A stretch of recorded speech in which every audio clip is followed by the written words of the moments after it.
Salve, salve pessoal, sejam muito bem-vindos a mais um episódio do nosso podcast Pode Chegar, direto aqui dos estúdios da Assembleia Legislativa, tratando sobre diversas pautas. E como vocês bem sabem, a cannabis medicinal, a partir de 2018-19, passou a ser um dos temas centrais do nosso mandato por conta da lei estadual 17.618, que inclui os medicamentos à base de cannabis no SUS paulista, já produzindo seus efeitos nesse mês. E para poder conversar conosco sobre esse tema, principalmente, claro, eu quero muito agradecer o aceite do convite do Dr. Flávio Geraldes Alves. Vou fazer a leitura aqui do currículo do nosso convidado. Flávio, que é formado em medicina pela Faculdade de Medicina do ABC em 2004, fez residência em pediatria e especialização em neuropediatria na mesma instituição. Tornou-se mestre em Ciências da Saúde em 2015, onde permanece como médico assistente na disciplina de Neurologia. Doutorando e pesquisador em Cannabis e Transtorno Espectro Autista, é também presidente da Associação Pan-Americana de Medicina Canabinoide. Seja bem-vindo, Dr. Flávio. Agradeço que você tenha aceitado o convite. Muito obrigado, Caio. Um prazer, um privilégio estar aqui do teu lado, batendo um papo sobre esse assunto tão importante aí para a nossa sociedade. Isso aí, já tive a oportunidade de conversar bastante, tive a oportunidade de participar já de algumas palestras na Associação Pan-Americana. E eu queria que você pudesse contar para os nossos telespectadores como é que surgiu para você a pauta da cannabis medicinal. Você teve oportunidade na faculdade ou foi depois disso? Quando é que você foi tocado pela temática?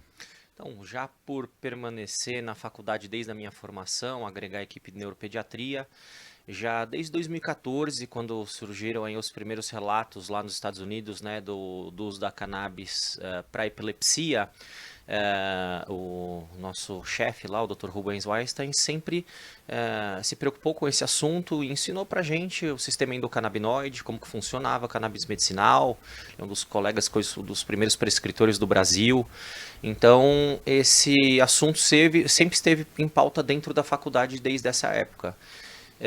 Mas foi principalmente ali depois de 2019, né, quando a Anvisa desburocratizou o acesso, né, que começou a aparecer uma demanda muito maior dos próprios pacientes, dos familiares, principalmente pacientes com casos refratários, epilepsias refratárias, pacientes com transtorno comportamental associado ao transtorno do espectro autista. Então eu vi a necessidade de me aprofundar no tema. E realmente, né, quando eu comecei a ter a oportunidade das minhas primeiras prescrições, né, dessa alternativa terapêutica, eu comecei a ver resultados surpreendentes e isso me motivou a estudar cada vez mais, né, e acabou culminando aí entre 2020 e 2021, nós fundarmos a Associação Pan-Americana de Medicina Canabinoide lá dentro da Faculdade de Medicina para poder ter essa pauta em discussão científica e promover educação continuada para outros médicos e profissionais da saúde sobre o assunto. Excelente. Você falou das epilepsias e nós vamos falar bastante delas porque nessa primeira fase da lei estadual tem 3 epilepsias que serão contempladas, mas eu também tenho muita curiosidade e gostaria que você pudesse falar um pouco sobre a cannabis e o transtorno espectro autista, a paralisia cerebral e também TDAH, que é uma condição que cada vez mais a sociedade tem se debruçado. Existem muitos diagnósticos que vêm sendo apresentados e eu queria entender, porque eu conheço muitos amigos que já fazem o uso, alguns que têm um pouco de receio. Eu queria que você pudesse também falar um pouco da tua experiência nessas condições. Então vamos lá, né? Falar em primeiro a epilepsia, acho que nós temos estudos hoje muito robustos, né? Inclusive meta-análises, né? Mas principalmente nessas 3 epilepsias, mas eu acredito que inicialmente pela questão do interesse comercial da medicação que foi desenvolvida lá nos Estados Unidos, né? Então eu acredito que eles escolheram essas patologias, porque o mecanismo de ação das outras epilepsias vai ser muito similar e os efeitos que a gente acaba obtendo, né, com o tratamento com o canabidiol em consultório controle lá na faculdade, nas outras epilepsias refratárias também é muito significativo. Então acredito, francamente, que com o decorrer dos estudos a gente vai poder também avançar e quem sabe dar o acesso através do Sistema Único de Saúde para esses pacientes, né? E quando a gente fala de epilepsia, nós não reduzimos só quantidade de crises, frequência de crises, intensidade de crises. Você promove qualidade de vida, porque a criança passa a dormir melhor, passa a se alimentar melhor, consegue reduzir muitas vezes os outros fármacos, né? Reduzir internação hospitalar, que é o que mata o paciente, né, de epilepsia. Quando ele tem que ficar numa UTI, né, e de repente tem que passar por uma intubação, pega uma bactéria oportunista ali, uma infecção por pseudomonas e acaba levando a óbito, porque é um organismo já fragilizado, né? Então, acho que na epilepsia é uma indicação fantástica, mas sabemos que as outras que estão chegando aí vão vir com tudo também. Perfeito, perfeito. No caso das demais que a gente estava falando, que essa aqui não necessariamente tem epilepsia, porque eu sei que o autismo pode estar em conjunto das epilepsias, mas para quem tem, por exemplo, o transtorno espectro autista, para TDAH, você também já faz a prescrição? Sim, sim. Eu tenho muita experiência realmente aí na prescrição do transtorno comportamental do espectro autista. A cannabis ela não é indicada para o transtorno espectro autista porque ele é autista apenas isso. Não, ela é indicada quando você tem comorbidades, e principalmente o transtorno comportamental, né? Então, crianças que têm altos níveis de irritabilidade, de agressividade, de autoagressividade, mas também distúrbios do sono, epilepsia. Então, você tendo essas comorbidades, você tem uma indicação e você tem efeitos muito positivos no controle e poucos efeitos colaterais. Essa é a grande vantagem, né, do uso dos produtos à base de cannabis quando a gente compara com as principais escolhas terapêuticas das medicações alopáticas. Né? Perfeito. Já se a gente pensar, por exemplo, nos pacientes com paralisia cerebral, né, também tem uma boa experiência. Quase 50% dos pacientes com paralisia cerebral têm epilepsia também, e epilepsias refratárias. Então, né, são patologias comórbidas, né? Mas uma questão que marca muitos pacientes com paralisia cerebral é rigidez muscular, espasticidade e dor. Olha que interessante. 90% dos pacientes que têm a paralisia cerebral tem dor, só que muitos deles são não verbais, não conseguiram adquirir a capacidade de comunicação e não são acamados e não conseguem relatar essa dor. Então tem um sofrimento, né? Só que às vezes ele não consegue relatar isso, né? E o canabidiol ele entra muito bem, e aí principalmente o full spectrum, quando você acaba acrescentando o THC, que é uma molécula para dor, para espasticidade, né? Para sono. Então você acaba tendo uma melhora de qualidade de vida global. Para o TDAH, o tamanho de efeito do canabidiol, pelo menos das moléculas que a gente pensa em CBD, THC, ainda é inferior às medicações tradicionais, aos psicoestimulantes. Só que ele acaba sendo muito bem tolerado, porque raramente o TDAH ele vem isolado. Na grande maioria dos pacientes, eles têm comorbidades. Transtornos de ansiedade, transtornos depressivos, tiques, toques, mania. Então, e esses casos muitas vezes são refratários às medicações. Aí o canabidiol ele acaba entrando muito bem. Perfeito. Agora, nós temos que estudar os canabinoides menores. Canabigerol, canabinol, porque esses canabinoides menores parecem ter efeitos muito significativos também nas funções atencionais. Então ele ajuda sim na atenção, na questão comportamental, né? Mas eu acho que ainda precisamos estudar cada vez mais em relação ao TDAH. Exato. Eu tenho uma curiosidade também para saber como é que é a reação das famílias quando você aborda, por exemplo, a possibilidade do canabidiol ou os produtos à base de cannabis, para falar de forma mais ampla aí com relação ao full spectrum. Como é que é a reação das famílias? A grande maioria das famílias aceita muito bem. Entenda, a grande maioria desses pacientes de epilepsia, do transtorno do espectro autista ou de paralisia cerebral são pacientes em sofrimento, que já passaram por outras alternativas terapêuticas e na grande maioria não tiveram sucesso.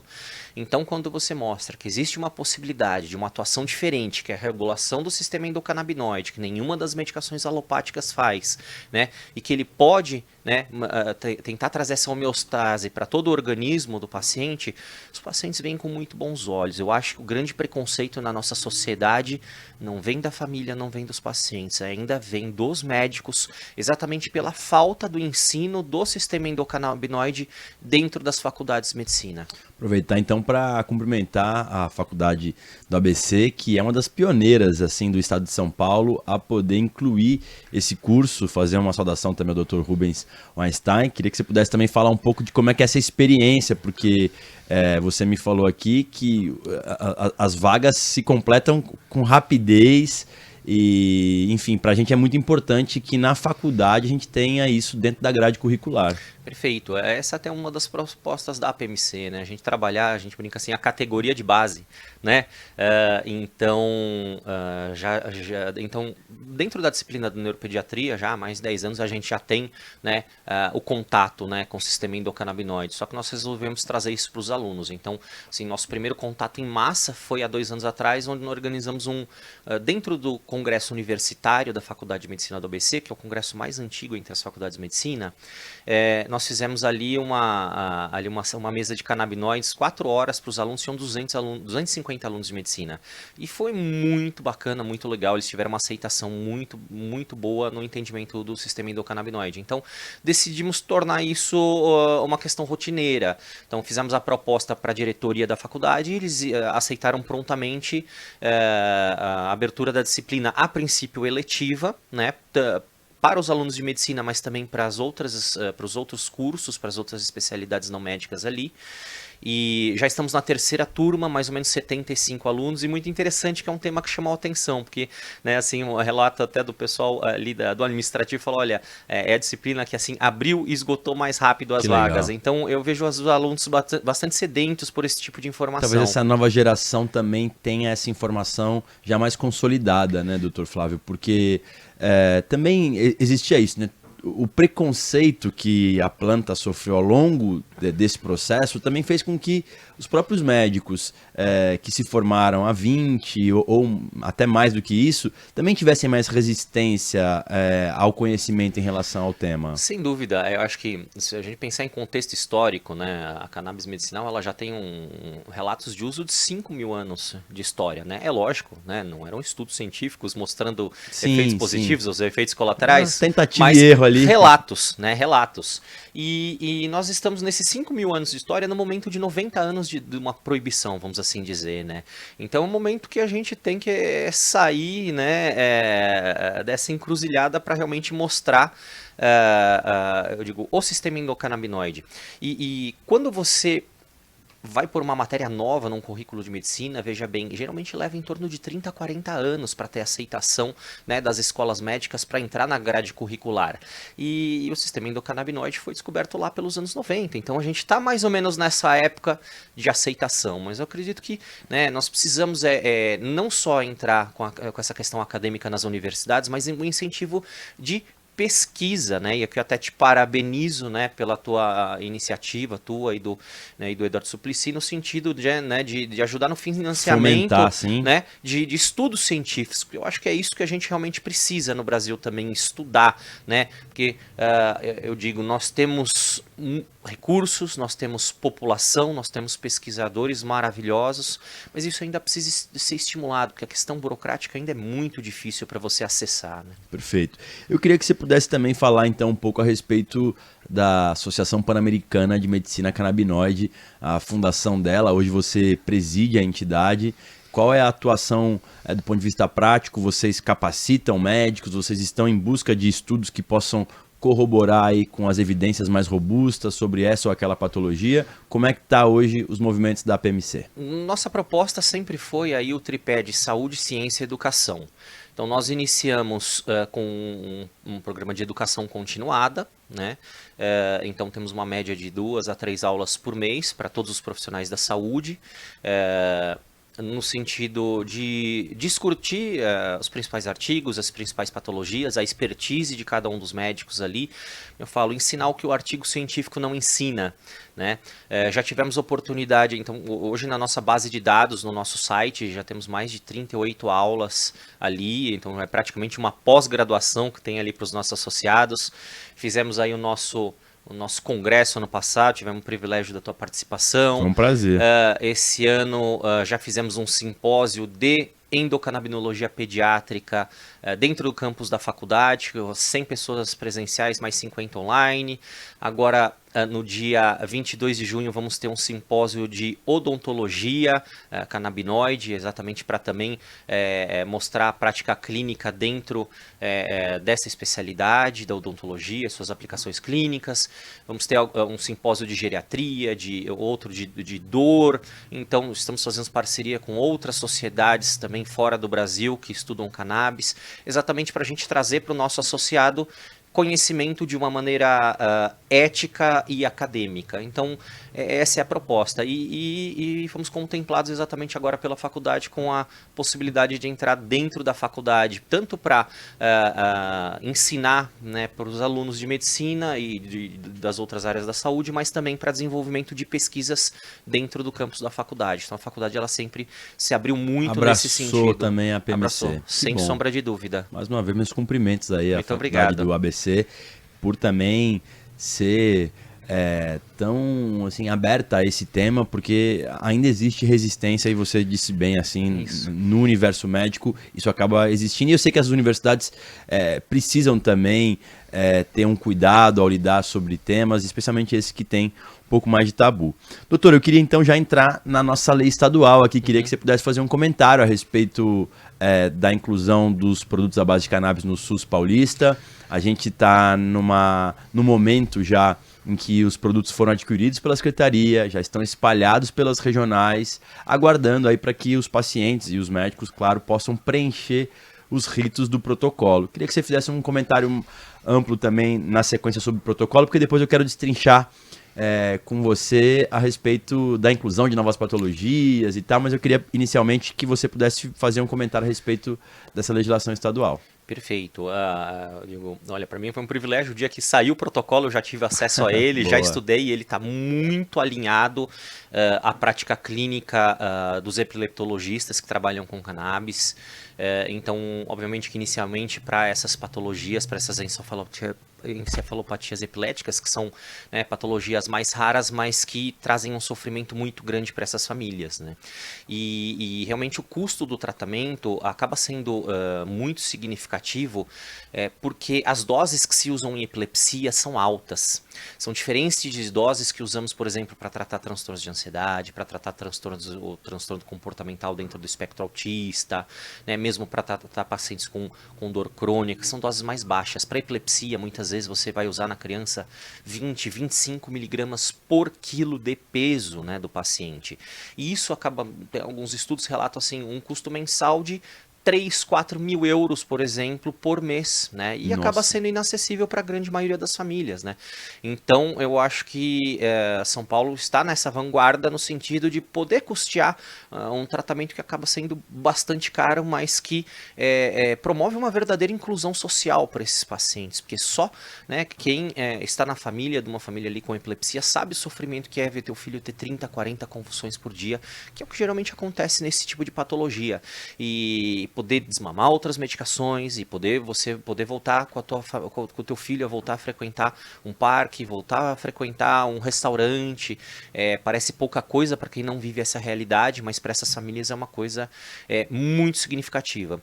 Então eu vejo que assim, o protocolo está muito adequado à prática clínica da maioria dos colegas que sabe prescrever, e até achei muito interessante no teu protocolo que você, né, ali dentro das discussões não se falou apenas no canabidiol isolado, mas também nos produtos ricos em CBD, mas que tem ali as frações de THC menor do que 0,2%. Isso é muito interessante, por quê?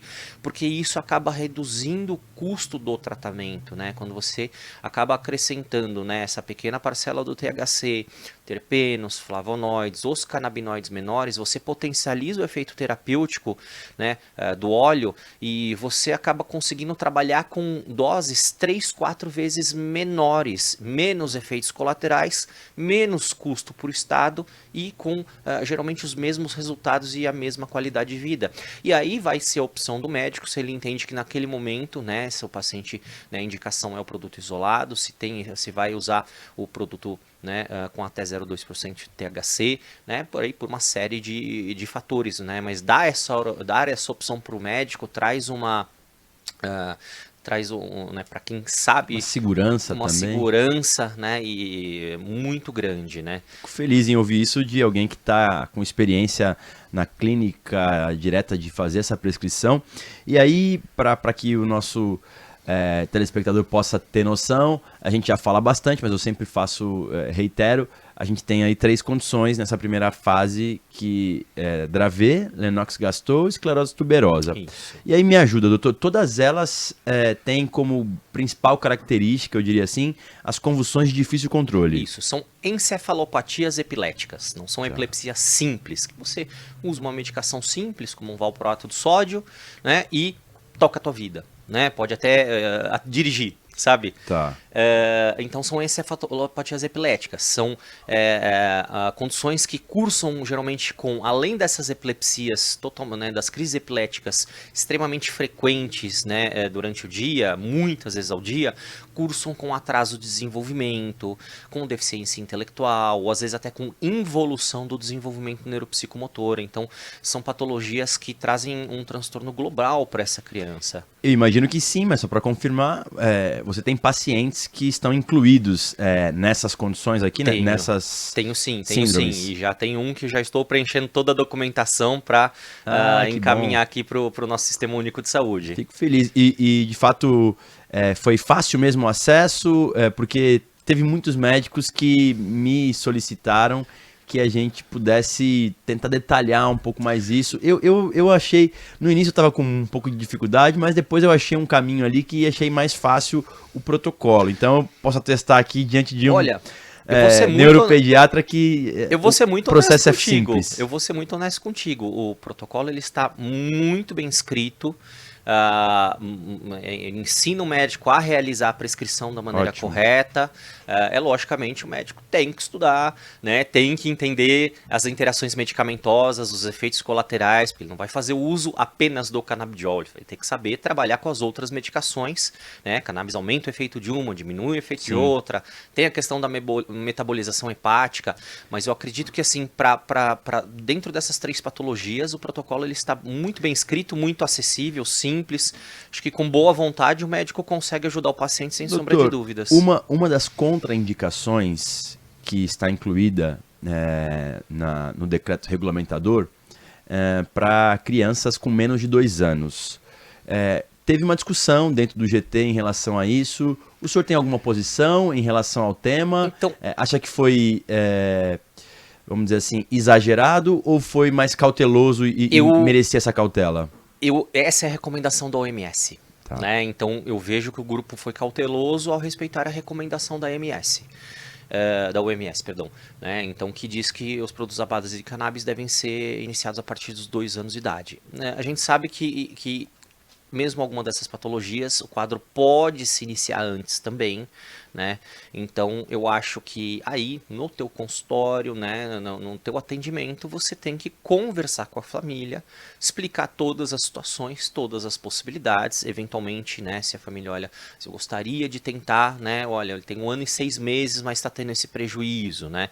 Então, tudo isso tem que ser discutido, conversado, eventualmente assinar-se um termo de consentimento, né, para poder fazer essa avaliação numa idade mais precoce. Mas pensando em protocolos, né, para o Sistema Único de Saúde, eu honestamente vejo com bons olhos essa faixa etária, porque segue OMS, então nos dá segurança. Agora, sem dúvida, o grupo de trabalho é um grupo permanente, o que já nos demonstra que o caminho é avançar com relação a novas patologias a serem incluídas. Nós já falamos aqui, no início você já falou também, e eu concordo, em algum momento, até num curto espaço de tempo, todas as epilepsias estarão contempladas. Mas, além das epilepsias, qual indicação que o senhor também incluiria nesse processo, que já existem evidências mais robustas, existe prática clínica de prescrição. A gente fala bastante aqui de dor crônica, do próprio transtorno espectro autista, mas eu queria ouvir do senhor se é isso mesmo ou se tem outras que a gente poderia caminhar. Puxando a sardinha para o meu lado, obviamente, porque eu sou pediatra, sem sombra de dúvida, o transtorno comportamental relacionado ao transtorno espectro autista. Tá. Ainda não temos meta-análises, mas temos já estudos duplo cego, randomizados, mostrando eficácia e segurança, né? E as opções alopáticas que nós temos nas farmácias, infelizmente, elas não têm uma eficácia tão grande quanto nós gostaríamos. Nós temos aí, são tratamentos medicamentosos aí com muitos efeitos colaterais que acabam prejudicando a criança por outro lado. E a grande vantagem dos produtos à base de cannabis no paciente com transtorno espectro autista além da segurança, são os poucos efeitos colaterais.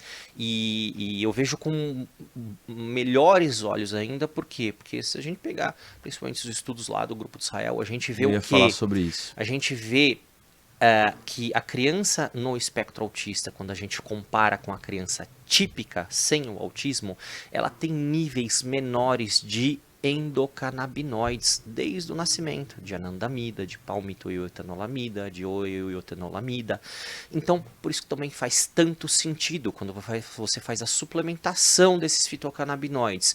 Você regula o tônus do sistema endocannabinoide, então a melhora é muito interessante. A gente fala do espectro autista, a gente sabe que uma das grandes características, né, é a baixíssima interação social, a falta de iniciativa social, né? E a anandamida, né, que é o endocannabinoide que o nosso organismo produz, que já está em níveis baixíssimos na criança com autismo, ela é uma molécula fundamental para a iniciativa social e para essa interação social. Então, quando você regula, né, os níveis de anandamida, né, nesse paciente com espectro autista, né, é aí que a gente vê que parece que melhora tanto essa questão da interação social, da comunicação, que são o que os trabalhos vêm mostrando para a gente. Não só a melhora comportamental, mas também nessa questão da interação social. Esse estudo de Israel, ele tem atualização?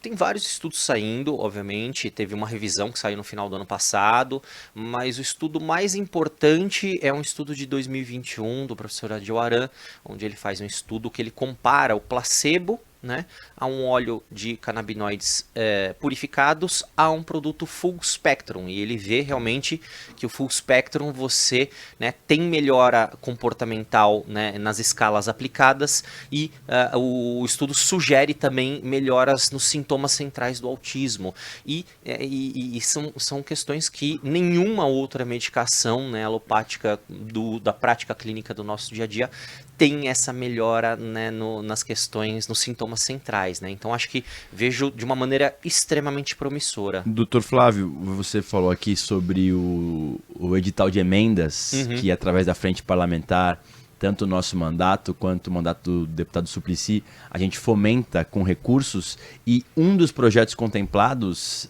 fará um estudo com transtorno espectro autista, encaminhado pelo Braço Social, o Instituto do Hospital Sírio-Libanês. E junto com a Faculdade de Medicina do ABC e nossa equipe. Eu ia falar então, acho que aqui você podia também falar como é que se dará esse estudo, qual é a expectativa e em que fase que está também, até para a gente atualizar a respeito da emenda, porque a gente está tendo algumas informações a respeito de entidades que foram contempladas. Queria que você também pudesse atualizar a gente a respeito disso. O estudo, o pesquisador, o investigador principal, o Dr. Vinícius Barbosa, lá do núcleo de cannabis do Hospital Sírio-Libanês, e ele gentilmente convidou nossa equipe lá da Faculdade de Medicina do ABC para participar junto. Ele está em fase de aprovação de comitê de ética, e vai ser um estudo onde nós vamos aplicar questionários, né, direcionados aos familiares dos pacientes com espectro autista, né, que já fizeram uso desse tratamento, para entender o posicionamento desses familiares em relação aos efeitos terapêuticos, aonde eles iriam benefícios, quais os possíveis efeitos colaterais. Então, é um estudo observacional, mas que já vai trazer dados muito importantes para a nossa prática clínica. Que bom, eu fico feliz em saber que os nossos recursos serão bem aplicados e vão colaborar aqui nessa nossa luta para que o grupo de trabalho possa avançar, quem sabe, aí pelo transtorno espectro autista. Para a gente poder fazer já indo para o encerramento, doutor, eu sei que tem muitos médicos que hoje prescrevem, a gente está dando um exemplo positivo aqui da Faculdade do Grande ABC, Mas acho que vamos concordar nisso. O Conselho Federal de Medicina, já ao longo do tempo, teve algumas posições que são contrárias a esses movimentos. Salvo engano, no ano passado mesmo, tentou-se aplicar uma regulamentação que restringia o uso da cannabis medicinal e foi fortemente combatido pelos médicos e principalmente pelos familiares. Eu queria entender como é que a PMC se posiciona em relação a isso, se há alguma chance de uma reanálise do Conselho Federal de Medicina em relação aos produtos à base de cannabis, e essa resistência mora onde nós falamos, lá na falta de conhecimento mesmo, ou existem outras motivações? Eu acredito que a base de tudo, eu prefiro acreditar, né, que realmente seja ainda falta de conhecimento, né? Às vezes são colegas que não tiveram tanto acesso quanto nós tivemos na oportunidade de estudar o sistema endocannabinoide e acabaram restringindo apenas para aquelas 3 patologias, né? Mostrando ali evidências apenas de 10 anos atrás, né? Não as evidências mais atuais, né? Nesse momento não foi consultado, né, associações médicas, né, ou profissionais que trabalhem, né, com essa regulação do sistema endocannabinoide. Então, ao meu ver, foi uma resolução bastante infeliz, né? E o apelo que eu faço para que os colegas que estão à frente disso estudem, né, conversem com os médicos que estão, né, na vanguarda dos estudos, das pesquisas, com as familiares, com os pacientes, porque eu vejo que em relação à cannabis medicinal, nós estamos num momento que eu digo um foguete que não vai dar ré. Não vai, né? dar ré. E não pela questão dos médicos, não pela questão dos políticos, pela questão das famílias. Exatamente. Né? Porque só quem é mãe de um autista, só quem é mãe de uma paciente com epilepsia refratária que não é, por exemplo, dessas 3, mas, né, são epilepsias muito similares, e você fala assim, então eu vou ter que parar o tratamento do meu filho e ele voltar a convulsionar? Eu vou ter que parar o tratamento do meu filho por essa resolução e ele voltar a ficar agressivo e ficar trancado em casa? Né? Então, eu acho que talvez, né, tenha faltado um pouco de empatia. Então, o pedido que eu faço é ter empatia. E eu digo, a cannabis ela sempre foi um movimento muito pautado pelas mães e pelas famílias. E quando isso acontece, quando o movimento é pautado pela sociedade, não tem volta. Eu concordo. Né? Eu falo bastante isso aqui a respeito da importância das famílias em todo esse movimento e que as pessoas não precisem ter alguém em casa que passe por essa situação para poder defender essa temática também, né? A democratização dos produtos, seja pelo SUS, seja por outros caminhos, ela precisa acontecer, porque não é justo, principalmente com a sociedade, a grande parcela da sociedade que não tem capacidade de poder fazer a aquisição desses produtos. Um tratamento 3 mil euros por mês, por exemplo. Então, não, é impossível. E aí realmente me sensibilizou muito, né, na aprovação do próprio discurso do nosso governador aí, do Tarcísio, né? Ele falou, olha, realmente eu sei o que é isso porque eu tenho um familiar, e eu sei o sofrimento, e eu sei como foi bom para ele, né? E ele pôde voltar a conviver, né? Então, então isso foi uma coisa muito positiva, né? A gente vê o discurso hoje do deputado do Suplicy falando da melhora que ele vem tendo com o tratamento dele também. Então, assim, como que é? Nós vamos falar, deputado, o senhor vai parar o seu tratamento aqui porque o CFM determinou. Então, assim, a gente precisa abrir essa discussão não só para a sociedade, Caio. Eu acho que, né, consulta pública é um método interessante, mas a gente tem que ir com quem trabalha e estuda cada uma dessas patologias, né? Então, acho que a gente tem que direcionar. Doutor, para a gente poder encerrar, eu sempre pergunto para o meu convidado qual a expectativa dele em relação ao tema para os próximos 5 anos. A gente tem alguns desafios para além da democratização do acesso, como, por exemplo, a produção nacional dos medicamentos.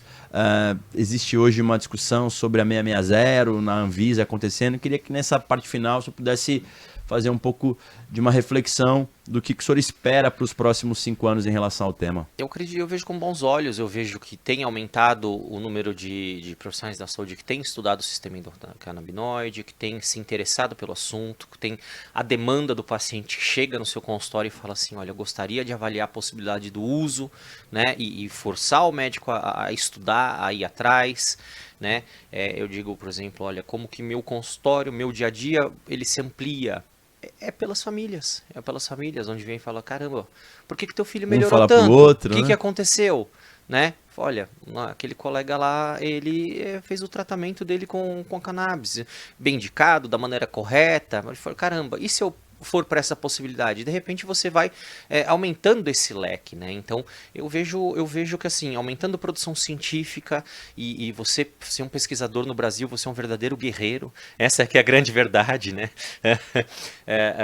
Mas assim, aumentando a produção científica, aumentando a conscientização dos familiares, aumentando a conscientização principalmente dos médicos e dos outros profissionais prescritores, eu vejo um cenário realmente muito favorável. Assim, o número de pesquisas, o número de publicações nas bases científicas vem aumentando exponencialmente no mundo todo. E no Brasil não tem sido diferente. Mesmo, né, muitos guerreiros aí remando contra a maré, né, mas esse cenário vem crescendo bastante. Fico feliz, então, em poder ouvir um relato como esse, de alguém que está ali na ponta da lança, prescrevendo, orientando e até capacitando os médicos através da PMC também.